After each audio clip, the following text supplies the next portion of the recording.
Bilang mga naniniwala sa Diyos, wala na sigurong pinakapangarap ang bawat isa sa atin, kundi ay ang matanggap ang kapatawaran ng ating mga kasalanan upang di mapabilang sa mga magdurusa sa walang hanggang kaparusahang itinakda ng Diyos para sa lahat ng mga makasalanan at makapiling ang Diyos na ating pinaglingkuran pagkatapos ng ating kamatayan. Ngunit kung sasabihin ko sa iyo na kung ang Diyos sa Biblia ay hindi ibig na may isa sa atin ang mapahamak, may isa ring kilalang Diyos na ang layunin ay punuin ang impyerno ng tao. Aasa ka pa kaya sa Kanya? Come and let us examine the hidden truth. Ayon sa 2 Pedro 3:9, hindi mapagpaliban ang Panginoon tungkol sa Kanyang pangako, na gaya ng pagpapalibang ipinagpapalagay ng iba, kundi mapagpahinuhod siya sa inyo, na hindi niya ibig na sinuman ay mapahamak, kundi ang lahat ay magsipagsisi.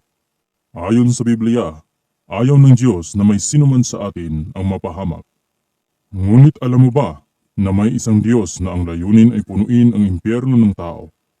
At yan ay walang iba kundi si Allah, ang Diyos ng Islam.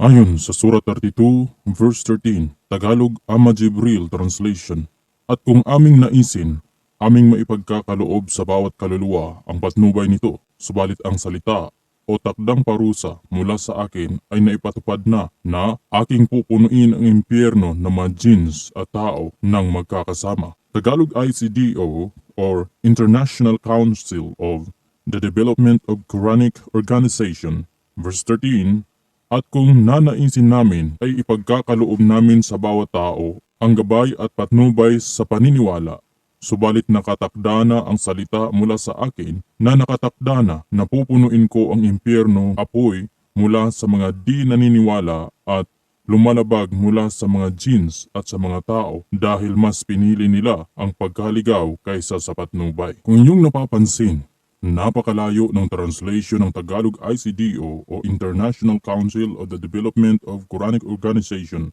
Hindi may kakaila na pilit nilang binabago ang mga nakasulat sa Quran upang hindi maunawaan ng mga mambabasa na pati ang mga mananampalatayang Islam ay dadalhin ni Allah sa impyerno kasama ng mga diablo at ng mga di naniniwala sa Islam.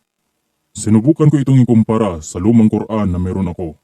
At tugma ito sa salin ng Ama Jibril. Dumapo tayo ngayon sa kahulugan ng talata.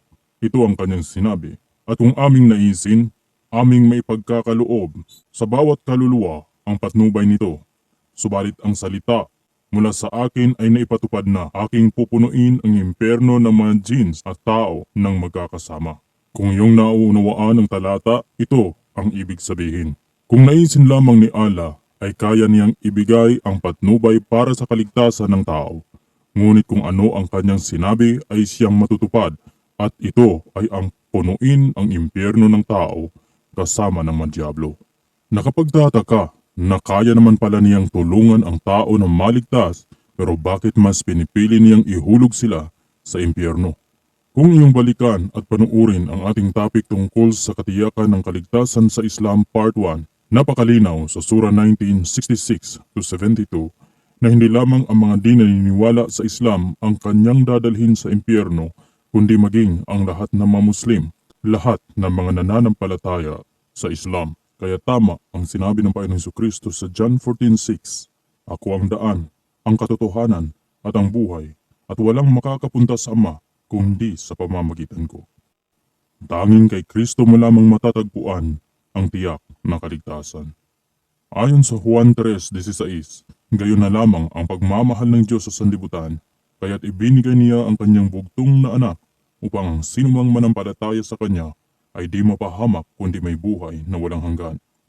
Tandaan mo ito kapatid, minsan lamang ang ating buhay. Maaring bukas o bukas makalawa o sa susunod na mga buwan o taon ay babawiin na ng Diyos ang buhay na pinahiram niya sa atin. Ang mahalaga, bago darating ang kamatayan ay matitiyak natin saan pupunta ang ating kaluluwa. Manampalataya ka sa ginawa ni Kristo doon sa krus. Siya'y nagpapako, nagdusa, namatay, inilibing ngunit nabuhay sa ikatlong araw upang bayaran ang ating mga kasalanan. Kung ikaw ay mananalig sa Kanya, manampalataya sa Kanyang mga ginawa, ikaw ay maliligtas at di na magdurusa pa o mapapahamak pagkat pinagdusahan na ni Kristo ang mga parusang dapat sanay para sa atin. Ganon kadakila ang kanyang pagmamahal sa atin. Kung ibig mong suportahan ang ministry nito financially, maaari ka rin magpadala ng iyong tulong through PayPal at childoflifeministry@gmail.com.